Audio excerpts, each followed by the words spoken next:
আসসালামু আলাইকুম রহমতুল্লাহ। প্রিয় শিক্ষার্থীরা, আশা করি ভালো আছো। আজকে আমরা পড়ব ইংরেজিতে কোশ্চেন নং 13-এ use of capital letters and punctuation mark, অর্থাৎ আমাদেরকে ক্যাপিটাল লেটারের ব্যবহার করতে হবে এবং যেখানে পাংচুয়েশন মার্কের প্রয়োজন হবে আমরা সেখানে পাংচুয়েশন মার্ক ব্যবহার করব। আজকে আমরা করব ঢাকা বোর্ড 2019 সালের কোশ্চেন। তো তার আগে আমরা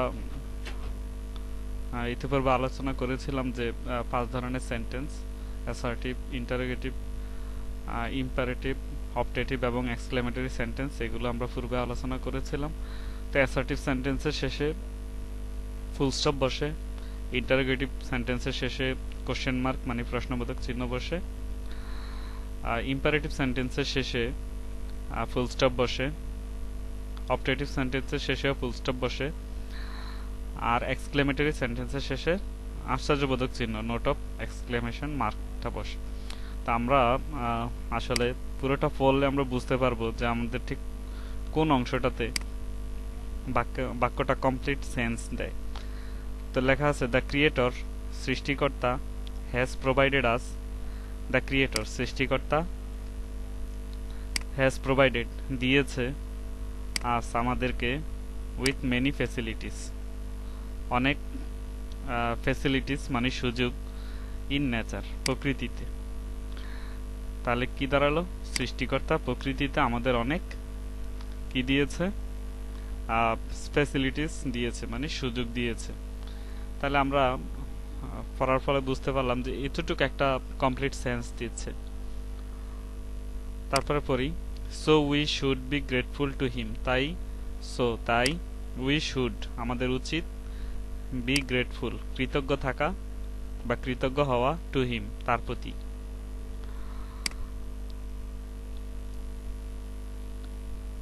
ফর হিজ ওয়ান্ডারফুল গিফটস, কিসের জন্য কৃতজ্ঞ থাকবো? ফর হিজ ওয়ান্ডারফুল গিফটস, তার এই চমৎকার উপহারের জন্য।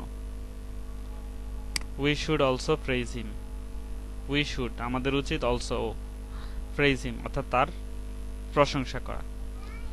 আচ্ছা, তাহলে আমরা বুঝতে পারলাম যে এই পুরো যেই অংশটা, সে অংশটাতে আমাদেরকে সৃষ্টিকর্তার সম্পর্কে কিছু বলা হয়েছে। তাহলে কোনো কিছু সম্পর্কে যদি কিছু বলা হয় সেই ক্ষেত্রে আমরা কিন্তু অ্যাসার্টিভ সেন্টেন্সে করব। তাহলে আমরা the creator has provided us with many facilities in nature পর্যন্ত যেহেতু একটা কমপ্লিট সেন্স দেয়, তাহলে আমরা এতটুকু পর্যন্ত করব। তাহলে এখন এই বাক্যটার প্রথমটা ক্যাপিটাল লেটার হবে নিশ্চয়ই,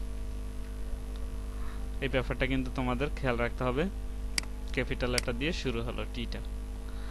দ্য ক্রিয়েটর সৃষ্টিকর্তা has provided us with many facilities in nature, বাক্যটা শেষ, আমরা ফুল স্টপ দিয়ে দিলাম। So we should be grateful to him for his wonderful gifts, তাই উই শুড বি গ্রেটফুল আমাদের কৃতজ্ঞ হওয়া উচিত, টু হিম তার প্রতি, ফর হিজ ওয়ান্ডারফুল গিফটস তার এই চমৎকার উপহারের জন্য। তো সোটা বড় হাতের হবে আর সো এর পর একটা কমা ব্যবহার করবে, এটা যাতে তোমাদের খেয়াল থাকে। বাক্যের কথা প্রসঙ্গে আমরা সো শব্দটাকে ব্যবহার করতে পারি। তো সো এর পরে কিন্তু তোমাদেরকে কমা দিতে হবে আর সোটাকে বড় হাতের করে দিতে হবে।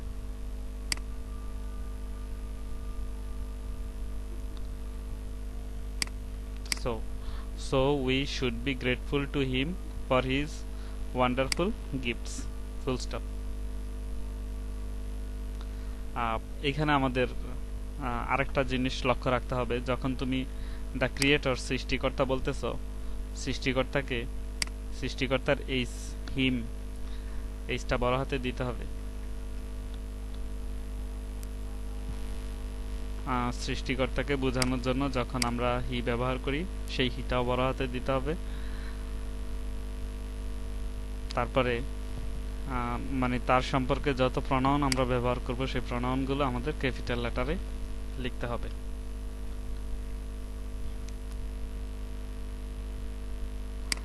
দ্য ক্রিয়েটর সৃষ্টিকর্তার নামের পরিবর্তে বা সৃষ্টিকর্তার পরিবর্তে আমরা হি ব্যবহার করতেছি, তাই এস বড় হাতে দিতে হবে। হিজ ব্যবহার করতেছি, এস বড় হাতে দিতে হবে।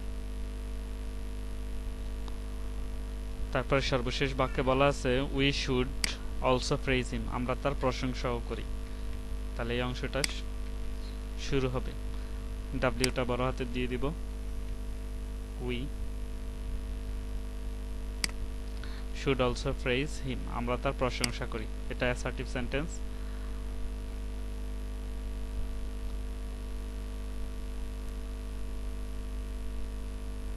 অ্যাসার্টিভ সেন্টেন্সের শেষে ফুল স্টপ বসে। তাহলে সম্পূর্ণটা কি দাঁড়ালো? সম্পূর্ণটা দাঁড়ালো the creator has provided us with many facilities in nature, so এর পরে comma, we should be grateful to him for his wonderful gifts, we should also praise him. তারপরে ময়মনসিংহ বোর্ড 2019 সালে বলা আছে the population of Bangladesh is rapidly increasing with the growth of population. The population of Bangladesh, বাংলাদেশের জনসংখ্যা is rapidly increasing, দ্রুত বৃদ্ধি পাচ্ছে, with the growth of population, জনসংখ্যা বৃদ্ধির সাথে সাথে। পিপল নিডস মোর থিংস, মানুষের আরো বেশি জিনিস দরকার। দে নিড মোর ফুড, তাদের আরো বেশি খাবার দরকার। ক্লথস, পোশাক দরকার, ইটিসি ইত্যাদি। বাট, কিন্তু এ ডেভেলপিং কান্ট্রি লাইক বাংলাদেশ, কিন্তু বাংলাদেশের মতো একটা উন্নয়নশীল দেশ ক্যান নট সাপ্লাই, দিতে পারে না, দ্য পিপল, তার জনগণকে, উইথ দিস নিডস, এই প্রয়োজনীয়তাগুলো।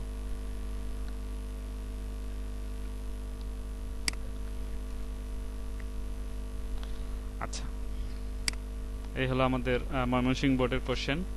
আমরা অ্যান্সারটা করব। দ্য পপুলেশন অফ বাংলাদেশ, বাংলাদেশের জনসংখ্যা ইজ র্যাপিডলি ইনক্রিজিং, দ্রুত বৃদ্ধি পাচ্ছে।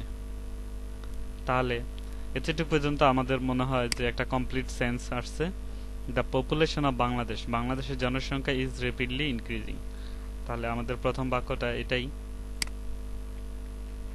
তাহলে প্রথম বর্ণটা আমরা ক্যাপিটাল লেটারে দিব, দ্য পপুলেশন অফ বাংলাদেশ, বাংলাদেশের বি বড় হাতের, ক্যাপিটাল লেটার, কারণ বাংলাদেশ হলো প্রপার নাউন বড় হাতের হয়, ইজ ইনক্রিজিং ফুল স্টপ, অর্থাৎ এটা বর্ণনামূলক বাক্য।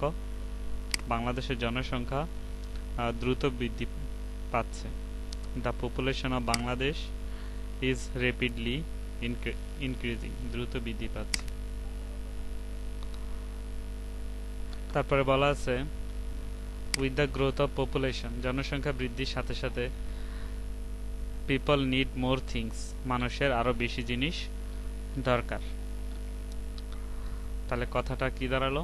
কথাটা হলো with the growth of population, জনসংখ্যা বৃদ্ধির সাথে সাথে, একটু থামা হলো, বিরতি 1 second, people need more things, মানুষের আরো বেশি জিনিস দরকার। তাহলে আমরা এতটুকু অংশকে একসাথে নিয়ে আসবো।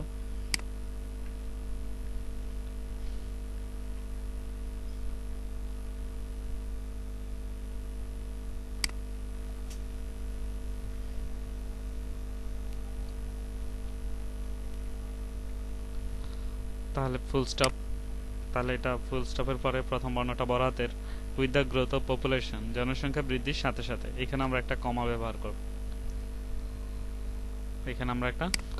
করব, with the growth of population, জনসংখ্যা বৃদ্ধির সাথে সাথে, পিপল নিড মোর থিংস, মানুষের আরো বেশি জিনিসের দরকার। পিপল নিড মোর থিংস, তাদের কি কি দরকার? দে নিড, তাদের দরকার, মোর ফুডস, আরো বেশি খাবার, ক্লথস, পোশাক, ইটিসি ইত্যাদি। এতটুকু অংশ পরবর্তীতে হবে। দেটা বড় হাতের করে দিতে হবে, টিটা বড় হাতের করে দিতে হবে। They need more food, clothes, etc. এখানে ফুড এবং ক্লথস এর মাঝখানে এদেরকে আলাদা করার জন্য, অর্থাৎ দে নিড, তাদের দরকার, কি দরকার? মোর ফুড, আরো বেশি খাবার দরকার, এবং ক্লথও দরকার। তাহলে ফুড এবং ক্লথ পাশাপাশি বসছে, এদেরকে আলাদা করার জন্য কমা ব্যবহার করতে হবে, এবং ইটিসির পরে ফুল স্টপ। এটা মনে রাখবে, ইটিসির পরে সবসময় আমরা ফুল স্টপ বসাবো। Okay, they need more food, clothes, ETC. অর্থাৎ একই জাতীয় শব্দ পাশাপাশি বসলে তাদেরকে আলাদা করার জন্য কমা ব্যবহার করতে হয়। তাদের দরকার কি দরকার? তাদের দরকারি জিনিস এখানে দুইটা লেখা আছে, একটা হলো ফুড আর একটা হলো ক্লথস। তাহলে এদের মাঝখানে আমরা কমা ব্যবহার করব। তারপরের বাক্যতে চলে যাই। তারপর কি লিখছে? But a developing country like Bangladesh, কিন্তু বাংলাদেশের মতো এই যে উন্নয়নশীল যেই দেশ, সেই দেশ কি করতে পারে না? Can not supply the people with this needs, এই প্রয়োজনীয় জিনিসগুলো দিতে পারে না। তাহলে এই যে বাট থেকে শুরু করে এই ডেভেলপিং কান্ট্রি লাইক বাংলাদেশ, এতটুকু হলো সাবজেক্ট, তারপরে ক্যান নট সাপ্লাই হলো ভার্ব, তাহলে সাবজেক্ট ভার্ব আর হলো বাকি অংশ। তাহলে পুরোটাই আমরা নিয়ে নিব। তাহলে বাটটা বড় হাতের করে দেব, এই একটা। আরেকটা আছে বাংলাদেশের বিটাও বড় হাতের করে দেব। But a developing country like Bangladesh, কিন্তু বাংলাদেশের মতো একটা উন্নয়নশীল দেশ ক্যান নট সাপ্লাই দিতে পারে না দ্য পিপল, তার জনগণকে, with this needs, full stop. এভাবে আমরা অ্যাসার্টিভ সেন্টেন্স যদি আমাদেরকে দেয় তাহলে তো খুব সহজেই হলো। অ্যাসার্টিভ সেন্টেন্সের শেষে আমরা ফুল স্টপ ব্যবহার করব। তো এখানে আমাদের 5 মার্ক থাকবে পরীক্ষায়।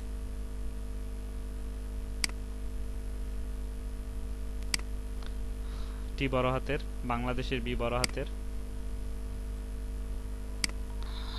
The population of Bangladesh is rapidly increasing, W বড় হাতের হবে। With the growth of population একটু কমা people needs more things.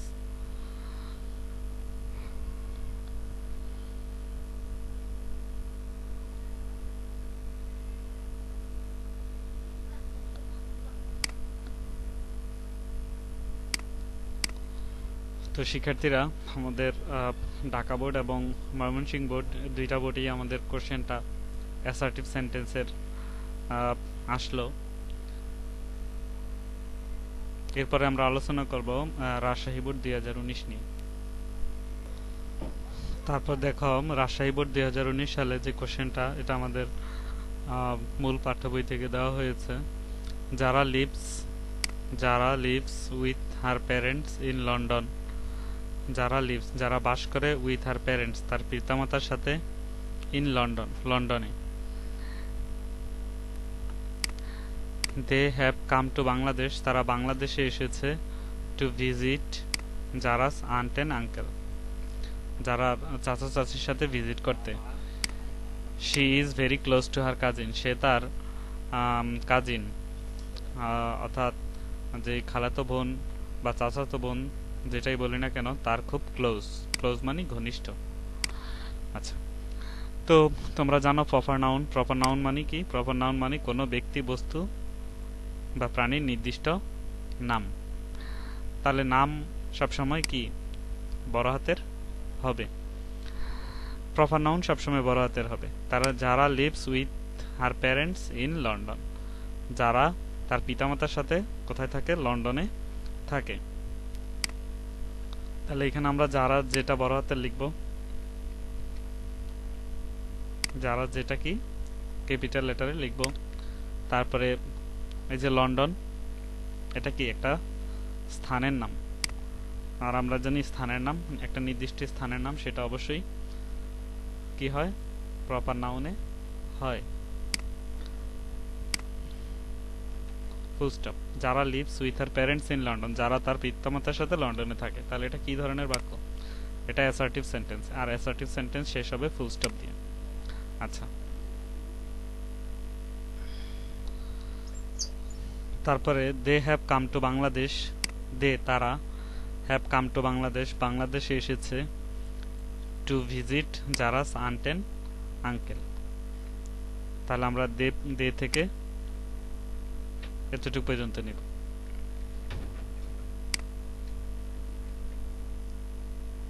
They have come to Bangladesh, তাহলে টিটা বড় হাতের হবে, তারা বাংলাদেশে এসেছে। They have come to Bangladesh, তারা বাংলাদেশে এসেছে, বাংলাদেশের বি ক্যাপিটাল লেটার, কারণ Bangladesh proper noun. They have come to Bangladesh, তারা বাংলাদেশে এসেছে। টু ভিজিট, বেড়াতে বা দেখতে এসেছে। যারা, জারাস আন্ট, জারার চাচা চাচির সাথে। তাহলে এখানে যারা যেটা অবশ্যই ক্যাপিটাল লেটারে হবে।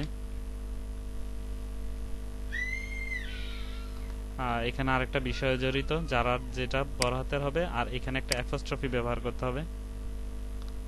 অ্যাপোস্ট্রফি ব্যবহার করতে হবে কারণ সম্পর্ক নির্ধারণের জন্য অ্যাপোস্ট্রফি ব্যবহার করতে হয়। কার চাচা চাচি? যারার। তাহলে যারা, তারপরে এর, যারা এর। তাহলে এর ব্যবহার করতে এখানে একটা অফ আছে, অফের পরিবর্তে আমরা অ্যাপোস্ট্রফি ব্যবহার করি। Zara's aunt and uncle, full stop. তারপরে বলা আছে she is very close to her cousin, সে তার কাজিন মানে খালাতো বোনের বা চাচাতো বোনের খুবই ঘনিষ্ঠ। She is very close to her cousin, এতটুকু অংশ আমরা পরবর্তীতে নিয়ে নিব। তাহলে সেটা বড় হাতের, she is very close to her cousin, full stop. অর্থাৎ আমরা বুঝতে পারলাম যে সে তার চাচাতো বোনের খুবই ঘনিষ্ঠ। তাহলে এটা অ্যাসার্টিভ সেন্টেন্স, আর অ্যাসার্টিভ সেন্টেন্স শেষ হবে কি দিয়ে? ফুল স্টপ দিয়ে। অ্যাসার্টিভ সেন্টেন্স শেষ হবে ফুল স্টপ দিয়ে। ফুল স্টপের পরে প্রথম বর্ণটা আমরা ক্যাপিটাল লেটারে লিখব, বিষয়গুলো খেয়াল রাখবে। তো আজকের এই পর্যন্ত যে 3টা বোর্ড করালাম, এই বোর্ডগুলো তোমরা খাতায় লিখে প্র্যাকটিস করবে। প্র্যাকটিস করলে তুমি বুঝতে পারবে। তো আগামীতে আমরা আরো বোর্ডগুলো নিয়ে আলোচনা করব। সেই পর্যন্ত ভালো থেকো। আল্লাহ হাফেজ।